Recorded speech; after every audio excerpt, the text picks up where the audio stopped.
لیکن ابھی تک یہ کلیئر نہیں ہوا کہ بھئی یہ مذاکرات کون کرے گا، بات پی ٹی آئی کی طرف سے کون کرے گا۔ دیکھیں اگر تو یہ پی ٹی آئی نے اگر کوئی سنجیدہ سٹیپ اٹھانا ہے تو پھر یہ مذاکرات اب عمران خان کو خود جو ہے وہ پی ڈی ایم کی قیادت یا وزیر اعظم کے ساتھ بیٹھ کے کرنا پڑیں گے، اور میرا نہیں خیال کہ وہ ابھی اس کے لیے تیار ہیں، وہ بھی اپنا ایک وقت نکال رہے ہیں۔ عموماً سیاسی تجزیہ نگار سب لوگ کہتے ہیں کہ یار یہ اس طرح کے کیسز جو ہیں جو اپوزیشن پہ ان کے جو میرے پہ اتنے 80 ہو گئے 90 ہو گئے، لیکن اس کا ذمہ دار کون ہے؟ دیکھیں نا آپ کل جو ادھر اسلام آباد ہائی کورٹ میں ہوا کہ بھی آپ پورے جتھے کی صورت میں اور جلوس کی صورت میں جو ہے وہ عدالت میں آ رہے ہیں، حالانکہ آپ اس عدالت میں پیش ہونے کے لیے 4 دن جو ہے وہ لاہور میں ایک سین کریٹ ہوتا رہا، اور اس میں ظاہر ہے کہ عمران خان صاحب کو یہ اور راستہ اس کا دیا نتیجہ گیا، پھر وہی نکلا جو کہ راستہ ہوتا ہے، دیا یعنی گیا۔ ایک بار پھر تشدد، پولیس پہ آپ نے پتھراؤ کیا اور دیکھیں مجبور کیا آپ نے پولیس کو کہ یہ کریں۔ انہیں ضمانتیں دی جا چکی تھی کہ بھی یہ بحفاظت پیش ہو جا کے اپنا، اور انہیں تھا کہ جی وہ کچہری میں جو ہے وہ ڈیتھ ٹریپ ہے، تو یہاں فیڈرل جوڈیشل کمپلیکس میں کل بڑے حفاظتی انتظامات تھے، لیکن ہوا کیا کہ جب وہاں پہ وہ جتھوں کی صورت، ایک تو وہ اپنے وقت پر وہاں پہ نہیں پہنچے، اور پھر انہوں نے اپنے کارکنوں کو پہلے ہی بھیج دیا ہوا تھا، حالانکہ کل کارکنوں کے آنے کی کوئی ضرورت نہیں تھی جب ایک چیز ساری طے تھی، ہر چیز ان کی آپس، اور آپ کبھی مذاکرات ہوئے، گفتگو ہوئی کہ چلے یار اس طریقے سے پروسیڈ کیجئے، آپ قانونی کارروائیاں پوری کریں، لیکن کیا ہوتا ہے کہ ہر تاریخ میں اپنے کارکنوں کو کال دیتے ہیں، وہ لاٹھی چارج کرتے ہیں، سب نے ڈنڈے اٹھائے ہوئے تھے، غلیلیں اٹھائی ہوئی تھی، اور پھر واپسی پہ جاتے ہوئے مزید کیس بن جاتے ہیں۔ تو جب تک وہ اپنی اسٹریٹجی کو چینج نہیں کریں گے، حکومت جو ہے، دیکھیں حکومت ہمیشہ تیار رہتی ہے، ہمیشہ مذاکرات کے لیے تیار رہتی ہے، اور یہ عمران خان کو اب آگے بڑھنا ہوگا۔ باقی رہی جب یہ ٹیبل پہ بیٹھیں گے، الیکشن کب ہوتے ہیں، اکٹھے ہوتے ہیں، 2 مہینے آگے ہو جاتے ہیں، پیچھے ہو جاتے ہیں، اس کا فیصلہ جو ہے وہ اس طرح سڑکوں پر اور عدالتوں میں لاٹھی چارج اور آنسو گیس کی موجودگی میں نہیں ہوگا، یہ میز پر ہی ہوگا، یہ میز پر ہوگا۔ یہ جاوید صدیق صاحب، کیا ان کو عمران خان صاحب کو خوف ہوتا ہے کہ یہ اپنے ساتھ کارکن لے کے چلتے ہیں؟ ہم دیکھتے ہیں کہ ایک بہت بڑی تعداد ہوتی ہے، آپ عدالت میں آتے ہیں، لاہور سے بھی لوگ آئے، پھر یہاں سے بھی لوگ گئے، اور پھر ہم نے دیکھا گزشتہ روز کے ایک سین کریٹ ہوا، اس کے بعد پھر ظاہر ہے کہ ان کارکنوں نے پتھراؤ کیا، اور اس پتھراؤ کے نتیجے میں پھر انہوں نے جج صاحب کو کہا کہ مجھے آپ اجازت دیجئے تاکہ میں چلا جاؤں، حاضری انہوں نے وہی گاڑی میں لگائی، اور اس کے بعد جج صاحب نے بھی ان کو اجازت دے دی۔ ایک سین کریٹ کیا جاتا ہے۔ میرا خیال ہے وہ اگر آپ اس کا تجزیہ کر رہے ہیں تو ایک ہی وجہ نظر آتی ہے، انسیکیورٹی۔ ان کو شاید یہ خوف ہے کہ مجھے گرفتار کر لیا جائے گا، جیسے وہ کہہ رہے ہیں۔ ایک ان کا یہ بھی خوف ہے کہ مجھے قتل کر دیا جائے گا۔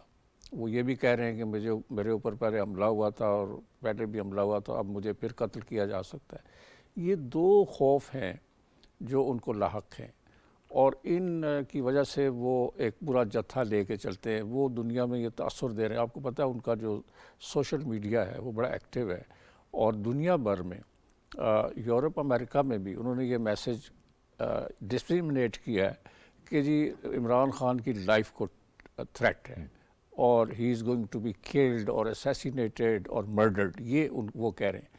تو اس وجہ سے وہ ایک جتھا لے کے چلتے ہیں۔ پاکستان کی سیاست میں کبھی ایسا نہیں ہوا، اس کی کوئی مثال نہیں۔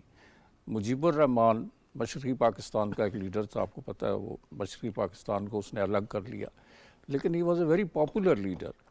اس نے یہ نہیں کیا، عدالتوں کے سامنے، قانون کے سامنے اس نے سرنڈر کیا۔ ذوالفقار علی بھٹو اس ویسٹ پاکستان میں بہت ہی پاپولر لیڈر تھے، ایوب خان نے ان کو گرفتار کر لیا۔ اس کے علاوہ بھی جب ان کے خلاف نواب احمد خان کے قتل کا مقدمہ بنا تو انہوں نے لاہور ہائی کورٹ میں وہ پیش ہوئے۔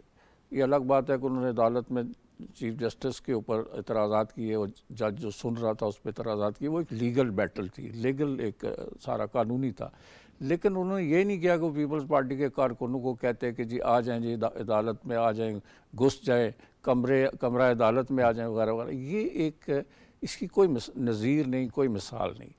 یہ بڑی بدقسمتی کی بات ہے۔ اس سے قانون جو ہے اور عدالتیں جو ہیں ان کی بے توقیری ہو رہی ہے، بے عزتی ہو رہی ہے، ان کا وقار کم کیا جا رہا ہے۔ میں سمجھتا ہوں کہ اس کو ختم ہونا چاہیے، اور اگر عمران خان جو کہتے ہیں، کلیم کرتے ہیں، وہ ہی از اے پاپولر لیڈر، ان کے جو مخالفین ہیں وہ بھی مانتے ہیں، تو ایسے پاپولر لیڈر کو کیوں اس طرح کے طریقے اختیار کرنا پڑتے ہیں؟ ان کو سرنڈر کرنا چاہیے قانون کے سامنے، عدالتوں کے سامنے، ان کی عزت میں اضافہ ہوگا، ان میں کوئی اس میں کمی نہیں آئے گی ان کی، کیونکہ دنیا بھر میں جتنے بڑے لیڈرز ہیں وہ سارے کہیں نہ کہیں قانون اور عدالت کے سامنے پیش ہوتے رہے ہیں اور انہوں نے سرنڈر کیا. تو قانون کے سامنے سرنڈر کرنا کوئی بے عزتی کی بات نہیں ہے.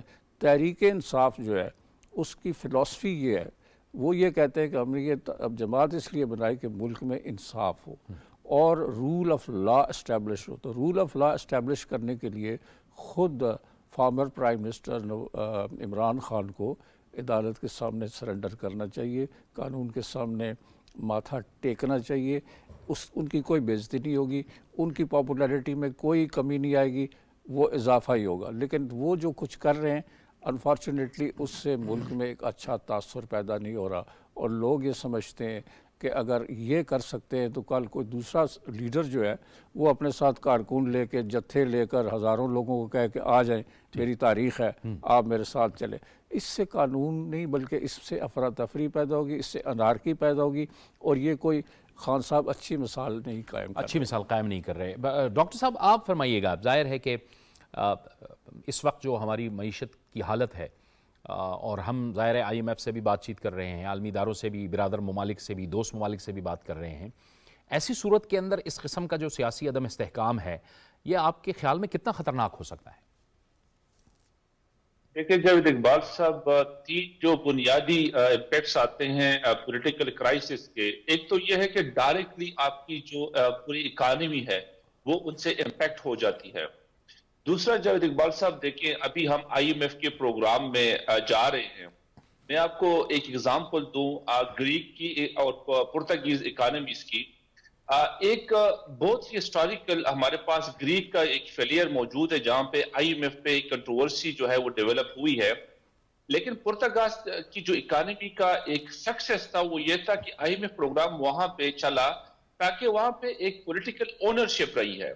یہاں پہ جاوید اقبال صاحب کرنٹلی جو آئی ایم ایف کا ہمارا پروگرام ہوگا، اگر یہ پولیٹیکل انارکی، پولیٹیکل کرائسس جو ڈیولپ ہو گئے یہ چلیں گے تو آئی ایم ایف کے پروگرام کا جو سٹاپ لیول ایگریمنٹ ہے وہ بھی ہمارا امپیکٹ ہوگا. ساتھ ساتھ تھرڈ پوائنٹ پہ جاوید اقبال صاحب جو سب سے امپورٹنٹ ہے وہ یہ ہے کہ یہ جو پولیٹیکل کرائسس ہوں گے اگر یہ کنٹینیو کریں گے تو یہ ویک گورننس کی طرف لے کے جاتے ہیں چیزوں کو. اور جب بھی ہمارے پاس ویک گورننس کی سچویشن ڈیولپ ہوگی تو آپ کے جتنے بھی ایک انڈیکیٹرز ہیں، آلریڈی ہمارے پاس ایک ڈسٹریس انڈیکیٹرز ہیں.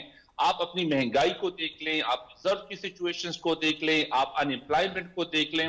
تو یہاں پہ یہ جو ہمارے پاس ڈسٹریس اکنامک انڈیکیٹرز ہیں یہ فردر جو ہے امپیکٹ ہوں گے. اور اس کے ساتھ ساتھ جو ایک انوائرمنٹ ہے، بزنس انوائرمنٹ ہے، دیکھیں جاوید اقبال صاحب، اکانومیز پوری دنیا میں کانفیڈنس سے چل رہی ہے. بدقسمتی سے اس ملک میں جو پولیٹیکل کرائسس ہے وہ ایک کانفیڈنس شاک ڈیولپ کر رہا ہے، اور وہ جو کانفیڈنس شاک ہے وہ آپ کے ٹرانسلیٹ ہو رہا ہے، ٹرانسفارم ہو رہا ہے بزنس انوائرمنٹ کی طرف. جاوید اقبال صاحب کرنٹلی ہمارے ملک میں نہ کوئی ڈومیسٹک انویسٹمنٹ ڈیولپ ہوگی اگر یہ سچویشن پرولانگ کرے گا، اور فارن ڈائریکٹ انویسٹمنٹ نہیں آئے گی. تو اوورآل یہ ہے کہ یہ جو پولیٹیکل انسرٹنٹی ہے یہ in shorter to longer term I M F کا پروگرام جو ہم ایکسپیکٹ کر رہے ہیں کہ ویری سون ایک سٹاپ لیول ایگریمنٹ ہماری ہوگی اس کو امپیکٹ کرے گا. جو ہمارے ڈسٹریس اکنامک انڈیکیٹرز ہیں وہ فردر ڈسٹریس ہو جائیں گے، اور فردر اس میں امپرومنٹ، یعنی رمضان کا مہینہ آ رہا ہے، پیکج بھی ہماری گورنمنٹ نے اناؤنس کر دیا، تو اس ٹائم کی جو امپرومنٹ گورنمنٹ لے کے آنا چاہ رہی ہے، کانفیڈنس لے کے آنا چاہ رہی ہے. ریسنٹلی ہماری جو ابھی استحکام ہے کرنسی مارکیٹس میں وہ ڈیولپ ہو گیا ہے. تو یہ جو ساری چیزیں ہیں اس کو جاوید اقبال صاحب فردر امپیکٹ کرے گا آپ کا جو پولیٹیکل کرائسس اگر اسی طرح کنٹینیو رہے گا. ٹھیک، ہمیں لاہور سے عاصم نصیر صاحب بھی جوائن کر رہے ہیں. سینئر عاصم نصیر صاحب، آپ کو بھی خوش آمدید کہتے ہیں. آپ فرمائیے گا، جو ہم بات کر رہے ہیں اس وقت ایک سیاسی ماحول کے اندر جو اس وقت ظاہر ہے کہ ایک سیاسی درجہ حرارت بھی بڑا ہوا ہے، اور یہاں ہم ابھی تھوڑی دیر پہلے یہی بات کر رہے تھے کہ عمران خان صاحب جب چلتے ہیں تو وہ اپنے ساتھ ان کے ساتھ ورکرز چلتے ہیں. ورکرز چلنے چاہیے، کسی بھی سیاسی لیڈر کے ساتھ ورکرز ہونے چاہیے، لیکن جب عدالت اور قانون کے سامنے وہ پیش ہوتے ہیں تو وہاں پر بھی یہ ورکرز موجود ہوتے ہیں. آپ نہیں سمجھتے؟ آپ نے دیکھا لاہور کے اندر بھی ان کی پیشیاں ہوئی، اور لاہور کے اندر بھی یہی صورتحال ہوئی. بعد میں آخر میں پھر حاضری ان کی لگ جاتی ہے، گاڑی میں لگ جاتی ہے. گزشتہ روز ہم نے دیکھا اسلام آباد میں بھی ان کی حاضری لگی گئی. لیکن یہ جو جتھوں کو لے جانے والی سیاست ہے یہ ظاہر ہے یہ تو پھر ریاستی رٹ کے لیے ایک بہت بڑا چیلنج تو ہے نا؟ جوید بھائی بہت شکریہ. دیکھیں یہی ایک چیز ہے اور بڑا ہی ریلیونٹ کویسچن آپ نے کیا ہے کہ آپ گزشتہ جو اگر دنوں کو آپ دیکھیں اور خاص طور پہ عمران خان کی جو ان کی لاہور ہائی کورٹ میں اور پھر لاہور سے اسلام آباد تک کی جو ان کی پیشی کے حوالے سے جو انہوں نے اپنی اسٹریٹجی اختیار کی وہ بالکل ایک کھلا جو ہے انہوں نے پیغام دیا ہے کہ وہ کسی طور پر سلنڈر نہیں کریں گے. اور جو آپ سوال اٹھا رہے ہیں نا کہ یہ دیکھیں یہ زہر قاتل ہے پاکستان کی معیشت کے لیے, پاکستان کے سیاسی اس کے ڈھانچے کے لیے اور سیاسی ماحول کے لیے. جس طرح آپ لوگوں کو لے کے جا کر اور عدالتوں کے اوپر چڑھ کر اور اس کے بعد آپ گزشتہ روز آپ نے دیکھا کہ اسلام آباد میں کیا کچھ نہیں ہوا, وہ مجھے اب دوبارہ وہ دہرانے کی ضرورت نہیں ہے, یہ آپ کے فوٹیجز آپ کے سامنے ہوں گی, عوام دیکھ رہی ہیں. لیکن ان تمام چیزوں سے آپ کو پتہ چل رہا ہے کہ عمران خان کی جو تھی نا میں نہ مانو کی بات, وہ شاید سب سے آگے ہے. اور آپ صرف اسے آپ ہائی کورٹس میں اور جوڈیشل مجسٹریٹ یا سیشن جج کی عدالت تک نہ محدود رکھے کہ ان کی وہاں پر یہ پیشیاں ہیں. یہ آپ کا جو انتخابی نتیجہ ہوگا اگر کوئی جیت جائے گا تو یہ اسے بھی قبول نہیں کریں گے. یہ اس کی بنیاد رکھ دی گئی ہے پاکستان تحریک انصاف کی طرف سے کہ اگر کوئی مخالف جیت جائے تو اس کا نتیجہ نہیں ماننا. جو 2014 میں 2013 کے خاص طور پر جو الیکشن کے بعد انہوں نے سب سے پہلے جو ایک شروع کیا میں نہ مانو کی بات, اور اس کے بعد 2014 میں جس طرح انہوں نے لانگ مارچ شروع کیا اور طاہر القادری صاحب کا اس کے اندر بالکل میں کہوں گا کہ صحرا بنتا ہے کہ انہوں نے اس وقت جتھوں کی سیاست ان سے شروع کروائی. اور آج آپ دیکھیں کہ یہ 10 سال کے بعد پاکستان کہاں پر پہنچ گیا ہے. کیا 2013 کا پاکستان اور 2023 کا پاکستان یہ تھا؟ کیا ڈالر کی پرائس, کیا سیاسی عدم استحکام یہ تھا؟ اس میں سارا قصور ہمارے ان تمام حلقوں کا ہے, ان لوگوں کا ہے جو جتھوں کی سیاست کو فروغ دیتے رہے, جو جتھوں کی سیاست کرتے رہے. اور آج بھی میں آپ کو بتاؤں اگر ہم آج بھی اسے نہیں روکیں گے تو یہ پاکستان کے جمہوری سسٹم کو لپیٹ دے گا, اور نہ صرف جمہوری سسٹم کو لپیٹے گا بلکہ آنے والے سالوں میں یہ بہت زیادہ اس کے نقصانات دیکھنے میں آئیں گے. آپ کو ہر طرف جو ہے ہر وہ شخص جس کی لاٹھی اس کی بھینس, جنگل کا قانون آپ کو نظر آئے گا. یہ دیکھیں یہ کوئی حل نہیں ہے. آپ عمران خان صاحب ایک قومی لیڈر ہیں, ایک اچھے کرکٹر تھے, اس کے بعد چیریٹی کے لیے وہ بڑے اچھا کام کرتے رہے. انہیں تو چاہیے تھا کہ اگر آپ کو عوام سے نکالا گیا ہے تو آپ اسمبلیوں کے اندر رہتے ہوئے اپنی سیاست کرتے. سب سے پہلے آپ نے اسے نہیں مانا کہ مجھے کیوں نکالا, اور انہوں نے استعفے دیے. پھر ان کے پاس پنجاب کی حکومت تھی, چودھری پرویز الہی صاحب نے انہیں سمجھایا کہ نہ بھائی استعفے نہ دو. وہ جتنا ڈیلے کرتے رہے, لیکن کیونکہ انہوں نے ضد اپنی پکڑی ہوئی تھی کہ میں نے یہ پنجاب اسمبلی کو بھی توڑنا ہے, میں نے کے پی کی اسمبلی کو بھی توڑنا ہے. اور جب انہوں نے اپنا اس صرف ضد کو پورا کرنے کے لیے ان 2 اسمبلیوں کو توڑا تو آپ دیکھ لیں اب جو تیسری ضد ہے کہ میں سلنڈر نہیں کروں گا. اگر آپ چلے بھی جاتے ہیں, کیا مجھے اور آپ کو, آپ اور ہم تو اکٹھے ایک کیس کے اندر آپ کو پتا ہے کہ ہم اپنے حق کے لیے جاتے رہے ہیں عدالتوں میں, کیا ہمیں اس طرح ریلیف ملتا تھا؟ بالکل صحیح. عام شخص کو کسی کو ریلیف ملتا ہے؟ کبھی نہیں ریلیف ملتا. کیا یہ عدالتوں کو آپ نے مذاق بنا دیا ہے؟ عام پبلک, آپ یقین کریں, میں ابھی لاہور میں پی ایس ایل ختم ہوا ہے, اس کے باوجود لاہور میں لوگ عمران خان صاحب کے جو زمان پارک کی وجہ سے اتنے ڈسٹرب تھے. پہلے تو وہاں پر کیمپ لگے ہوئے ہیں اور وہاں پر لوگ جو ہے رات کو آ کے اکٹھے ہو کے انہوں نے ٹریفک بند کی ہوئی ہے, دن بھر ٹریفک بند ہے وہاں پر. مین آپ کا لاہور کی آرٹری ہے کنال کی, Mall Road hub of the city ہے, اور آپ کی مال روڈ کی جو ٹریفک ہے اس وجہ سے ساری خراب رہ رہی ہے. پھر جب آپریشن ہوا اس کے بعد لوگ جو ہے پریشان ہوئے. تو آپ تو لوگوں کے لیے ان کے لیے کوئی اچھی خبر بننے کے بجائے ان کے لیے زحمت بن رہے ہیں, کیونکہ آس پاس کے علاقے ظاہر ہے بہت ڈسٹرب ہوئے زمان پارک میں. اس بات میں بتا رہا ہوں, اور جو کل میں جی بالکل ایک چیز میں آپ کو بتاؤں, یہ جو کل آپریشن ہوا نا زمان پارک کے اندر, میں آپ کو یہ بتا رہا ہوں کہ کل جو زمان پارک کے اندر آپریشن تھا اس کے اندر آپ کو اگر لاہور ہی ان کے ساتھ تھا, 1 کروڑ سے زائد کی آبادی ہے, تو وہ کل کیوں نہیں تھا ان کے ساتھ؟ آج کیوں نہیں وہ لاہور اس طرح نکلا؟ اس کا مطلب ہے آپ نے اپنے ایک مخصوص لوگوں کے ذریعے وہاں پر اپنے بندے 1000-1500 اکٹھا کیا ہوا ہے، جنہیں لے کے آپ ٹریول کر رہے ہیں، وہی جتا ہے، وہی ٹرینڈ ہیں، وہی آپ کی پروٹیکشن کر رہے ہیں، وہی آپ کے فیصلوں پر اثر انداز ہو رہے ہیں. تو یہ تو دیکھیں کل کو کوئی بھی کر سکتا ہے، کوئی بھی سیاسی جماعت یہ کر سکتی ہے. خدارا یہ جتھوں کی سیاست کو عمران خان کو چھوڑنا ہوگا، پاکستان کے مفاد کو دیکھنا ہوگا. گرفتاری دینی دے دیں، کیا فرق پڑ جائے گا عمران خان کو. ہمیں یقین ہے اگر عمران پکڑے بھی جائیں گے ایک دن کے بعد دوسرے دن باہر آ جائیں گے، کیا فرق پڑ جائے گا. یہ فاروق فیصل صاحب، لیکن یہ جو ہم سوال پہلے اٹھا رہے تھے کہ جب یہ جتھے مل جاتے ہیں اور خود عمران خان صاحب کہتے ہیں کہ میری زندگی کو خطرات ہیں، ہم ہر سیاسی رہنما کے لیے اور ہر شخص کے لیے دعا کرتے ہیں کہ اللہ تعالیٰ ان کو لمبی زندگی دے. ان کے اپنے ووٹرز ہیں، ہر مسلم لیگ نون کے اپنے ووٹرز ہیں، فالوورز ہیں، پاکستان پیپلز پارٹی کے اپنے فالوورز اور ووٹرز ہیں.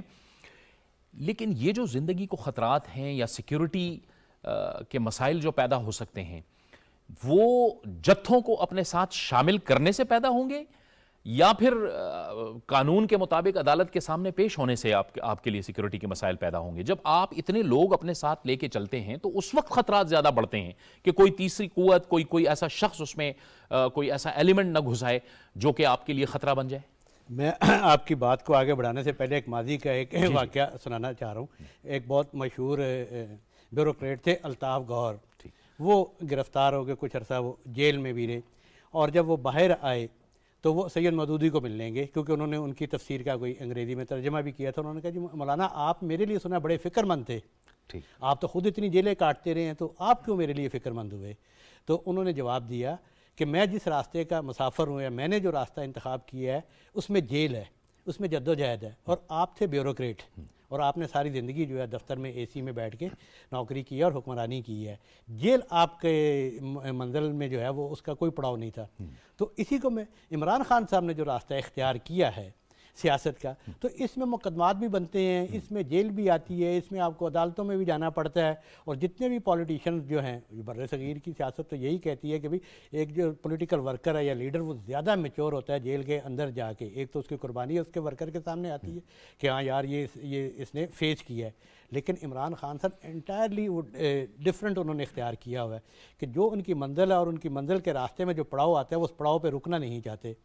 اور یہ جتھا بند ہو کے جو ہے، لیکن جتھا بند ہو کے واقعی ان کی زندگی کو خطرہ ہے. دیکھیں آپ جتھا بند ہو کے آپ 1000-1500 بندہ ساتھ لے کے جا رہے ہیں اور خدا نہ خواستہ آپ کو کوئی نقصان پہنچانا چاہتا ہے تو وہ اس جتھے میں اپنے لوگ بھی شامل کر سکتے ہیں.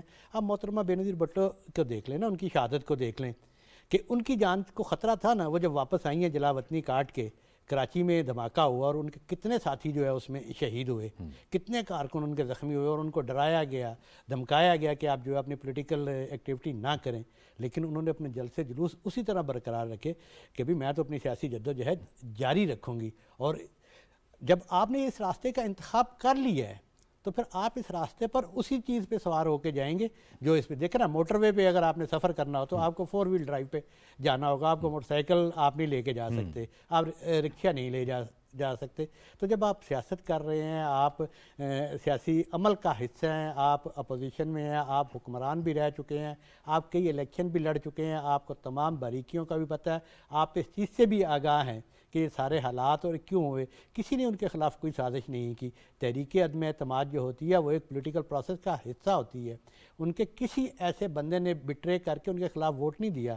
وہ ایک کمزور حکومت تھی جو اتحادیوں کی بیساکھیوں پر کھڑی تھی. وہ اتحادی سائیڈ پہ ہو گئے. اب یہ موجودہ حکومت یہ بھی تو اتحادیوں کی بیساکھی پر کھڑی ہے نا. تو یہ حکومت جو مین سیٹ پہ بیٹھا ہوا ہے، یہ ان کا فرض ہے کہ وہ اپنے اتحادیوں کو خوش رکھیں. وہ اپنے اتحادیوں کو خوش نہیں رکھ سکے. اب ہمارے یہ جو حکومت ہے، اتحادی مطالبہ کرتے ہیں، انہیں جانا پڑتا ہے، ان کی بات سننا پڑتی ہے. لیکن عمران خان صاحب جو ہے وہ اتحادی ساتھ رکھ کے ان کے سر پہ حکومت بھی کرنا چاہتے تھے، کرتے تھے، لیکن ان کی بھی بات نہیں مانتے تھے. اور یہی حال ان کا اپنی رویہ اپنی پارٹی کے اندر ہے. دیکھیں ابھی انہوں نے حال ہی میں ایک اپنا صدر جو مقرر کیا ہے، ساری پارٹی نظر آ رہی ہے لیکن نو منتخب صدر یا جن کا تقرر کیا گیا وہ نظر نہیں آ رہے. تو جتنی یہ جتھے بندی ہے کرتے رہیں گے، یہ سوسائٹی کے نارمز کے بھی خلاف ہے، یہ سیاست کے نارمز کے بھی خلاف ہے. یہ جتنی مرتبہ آئیں گے، جتنی مرتبہ حملہ آور ہوں گے، واپسی پہ اپنے اوپر مزید کیس کرواتے جائیں گے. رات بھی اطلاعات آ رہی تھی کہ جو کچھ کل یہاں پہ فیڈرل جوڈیشل کمپلیکس میں ہوا ہے، تو تمام کارکن جنہوں نے اپنا وہاں پہ پتھراؤ کیا ہے یا ڈنڈے چلائے ہیں اور سرکاری املاک کو نقصان پہنچایا ہے، سب کی فوٹیجز بن گئی تھی. اب تو ہر ایک کی فوٹیج بن جاتی ہے. بالکل صحیح. تو وہ کئیوں کو گرفتار کیا، اب ان پہ مقدمات بھی بن رہے ہیں. تو یہ سلسلہ جو ہے یہ چلتا رہے گا. یہ بڑی آپ نے اہم بات کی ہے جاوید صدیق صاحب کہ سیاسی راستہ، اگر آپ نے سیاست کا راستہ اختیار کیا ہے تو آپ کو اس سیاسی طریقے سے ہی آگے بڑھنا پڑے گا، قانونی طریقے سے ہی آگے بڑھنا پڑے گا. ماضی قریب کے اندر ہمارے پاس یہ مثالیں موجود ہیں. بیگم کلثوم صاحبہ بیمار تھیں اور انہیں چھوڑ کے میاں نواز شریف صاحب اور مریم نواز شریف آئے، جہاز سے اترے اور انہوں نے سرنڈر کیا، اپنے آپ کو قانون کے حوالے کیا. آصف علی زرداری صاحب کی فوٹیج چل رہی ہے کہ نیب ان کے گھر گئے، انہوں نے ان کو چائے بھی پلائی اور ان کے ساتھ وہ باہر آئے اور ان کو کہا آپ کی گاڑی کہاں ہے، ہم اسی گاڑی میں بیٹھ کے آپ کے ساتھ جائیں گے. یہ سرنڈر کرتے ہیں، سیاستدان قانون کے سامنے اپنے آپ کو سرنڈر کرتے ہیں تو سرخرو ہوتے ہیں. یہ راستہ عمران خان کی نظر میں نظر نہیں آ رہا. میرا خیال ہے معاف کیجیے، ان کا جو سیاسی ویژن ہے اس میں کوئی نہ کوئی خرابی ہے. اور چونکہ ایک طویل عرصے تک آلموسٹ 42 سال کی عمر تک وہ کرکٹ کھیلتے رہے اور وہ پھر سیاست میں آ گئے. کوئی بری بات نہیں ہے، دنیا میں ایسے ہوتا ہے. کرکٹر ٹرنڈ پولیٹیشین یا سپورٹس مین ٹرنڈ پولیٹیشینز کی بے شمار مثالیں، لیکن ان کو سیکھنا چاہیے تھا سیاست میں. اور سیاست ایک بڑا ہی دشوار گزار راستہ ہے. بر صغیر کی سیاست ہو یا یورپ کی سیاست ہو یا امریکہ کی سیاست ہو، ان میں سیاسی رہنماؤں کو اپنے کاز کے لیے قربانی دینی پڑتی ہے. پولیٹیکل جو کاز ہے وہ اس کو اچیو کرنے کے لیے آپ کو بہت کچھ دینا پڑتا ہے، اور اس میں سب سے بڑی قربانی یہ ہوتی ہے کہ آپ کو جیل کی ہوا کھانی پڑتی ہے. شیخ رشید صاحب ان کی پارٹی کے ساتھ ہیں، وابستہ ہیں، ان کی جماعت. وہ کہتے ہیں جیل میرا سسرال ہے، اور اس طرح سے بہت سے سیاستدان یہ کہتے ہیں کہ جیل اور ہتھکڑی ہماری زندگی کا ایک حصہ ہے. اس سے گھبرانا نہیں چاہیے. میں سمجھتا ہوں کہ خان صاحب کو یہ بات پہلے سے سمجھ آنی چاہیے تھی، یا ان کے ساتھ جو سیزنڈ پولیٹیشینز ہیں، کچھ ہیں ان میں، جو ان کو بتاتے ہیں کہ جناب اس سے آپ کا کوئی مرتبہ کم نہیں ہوگا، آپ کا وقار کم نہیں ہوگا، آپ جیل میں جائیں گے تو آپ کی پاپولیرٹی میں اضافہ ہوگا، آپ کا امیج بہتر ہوگا، اور آپ کے کریڈٹ میں یہ بات جائے گی کہ آپ نے اپنے کاز کے لیے، یعنی انصاف کے حصول کے لیے، تحریک انصاف، اور اس کے لیے آپ نے یہ قربانی بھی دی ہے کہ آپ جیل میں گئے. آپ کو گولیاں بھی لگی ہیں، وہ بھی ایک آپ کے لیے politically you can cash in on that, اس سے بھی آپ فائدہ اٹھا سکتے ہیں. تو یہ کوئی ایسی بات نہیں ہے، لیکن انہوں نے جو طریقہ اختیار کیا ہے وہ بالکل نان پولیٹیکل ہے، انپریسیڈنٹڈ ہے، اس کی کوئی مثال نہیں ملتی. اور میں یہ سمجھتا ہوں کہ ان کو اس سے نقصان ہو رہا ہے، اور سیاسی حلقوں میں اور سیاسی کارکنوں میں ان کی جو توقیر یا عزت ہے اس میں کوئی اضافہ نہیں ہوگا، اور وہ ایک افراتفری پیدا کر رہے ہیں ایسے ماحول میں، ایسے تناظر میں، جبکہ پاکستان معاشی طور پر بے شمار پریشانیوں کا، مشکلات کا شکار ہے. اور ایسے میں جبکہ ہمیں انویسٹمنٹ چاہیے، بیرونی انویسٹمنٹ چاہیے، انٹرنل انویسٹمنٹ چاہیے، جابز کے لیے لوگ بے روزگاری سے مر رہے ہیں، انفلیشن کی جو دباؤ ہے اس کے نیچے لوگ کرا رہے ہیں، they are crying under the pressure of inflation. تو اس طرح سے میں سمجھتا ہوں کہ وہ ماحول کو خراب کر رہے ہیں. بیرون ملک سے بھی ہمیں یہ ایڈوائس مل رہی ہے کہ آپ سیاسی استحکام لے کے آئیں ملک کے اندر، لیکن اس میں ایک ہی فیکٹر ہے جو عدم استحکام کا سبب بن رہا ہے، اور وہ پی ٹی آئی ہے. پرائم منسٹر شہباز شریف صاحب نے ان کو دعوت دی کہ آپ آئیں، کم از کم ہم ایک میثاق معیشت کر لیتے، چارٹرڈ آف اکانومی کر لیتے. اس پہ بھی وہ بات نہیں کر رہے. کبھی تو وہ کہتے ہیں کہ جی ہاں میں تیار ہوں بات چیت کرنے کے لیے، لیکن پھر وہ بیک ٹریک کر جاتے ہیں. تو میں سمجھتا ہوں کہ سیاستدانوں کا ساری، اگر آپ تاریخ دیکھ لیں پاکستان کی، بر صغیر کی، سیاستدانوں نے تمام مسائل بات چیت کے ذریعے حل کی ہیں، اور سیاسی لیڈرشپ ہی ملک کو کرائسس سے نکالتی ہے. انفارچونیٹلی خان صاحب اس کرائسس کو مزید گہرا کر رہے ہیں، اس کو حل کرنے کے لیے کوئی پیش رفت نہیں کر رہے. ٹھیک ہے ڈاکٹر غلام سمد صاحب، آپ بتائیے گا، یہ میثاق معیشت کی بات کی اور اس پر بات بھی ہوتی رہی کہ جب یہ